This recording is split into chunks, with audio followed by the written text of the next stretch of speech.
माननीय अध्यक्ष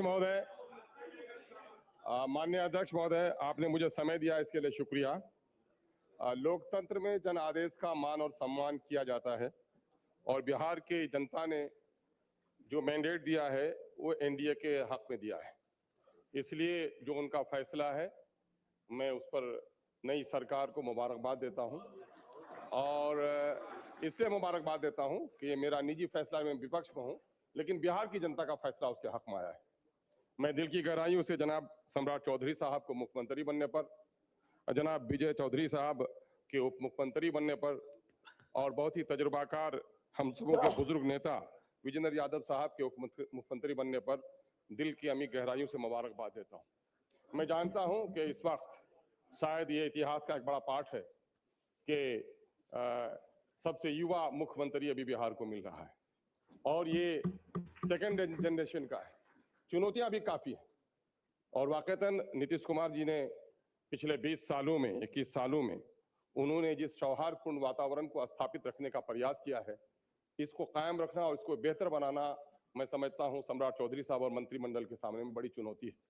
हमारा बिहार महापुरुषों का बिहार रहा है, सौहार्दपूर्ण वातावरण में हम लोग जीते आए हैं।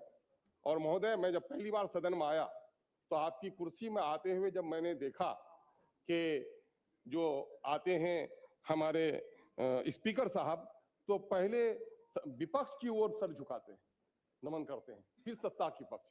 मैंने कहा कि सत्ता के लोग चुने हुए और विपक्ष को इतना सम्मान। कहा कि हाँ, लोकतंत्र में यही है कि कमजोरों को सम्मान देना चाहिए और ये कमजोरों को सम्मान देना आपकी जिम्मेदारी है। आप बड़ी आशाओं से देखे जा रहे हैं, लेकिन बड़े आशंकाओं से भी देखे जा रहे हैं। बिहार में आशा है कि आप अच्छा काम करेंगे और मजबूत इरादे के आदमी हैं, लेकिन बिहार में आपके विपक्षियों के जरिए या फिर आपकी छवि को धूमिल करना चाहते हैं या फिर पत्रकारों को अपनी टीआरपी बढ़ाने के लिए ये पेश किया जाता है कि कहीं न कहीं से दलित, कमजोर और अल्पसंख्यक लोग आपसे भयभीत हैं। हम आपसे कहना चाहते हैं, मैंने पिछले सदन में भी पिछले मौके से भी कहा था कि मुझे अक्सर ऐसे मौके पर न जाने क्यों प्रेमचंद जी याद आते हैं कि जिन्होंने अपने पंच परमेश्वर में कहा था कि जब कुर्सी पर बैठता है तो रिश्ते और आंसू के कतरे नहीं नापे जाते, बल्कि सच्चाई नापी जाती है।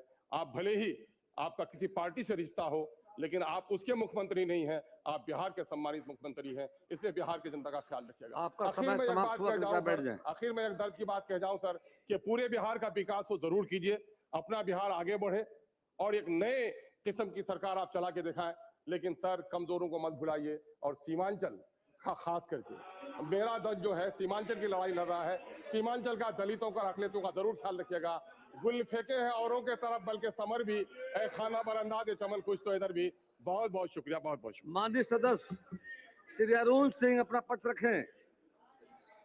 आपका समय 1 मिनट है अरुण बाबू।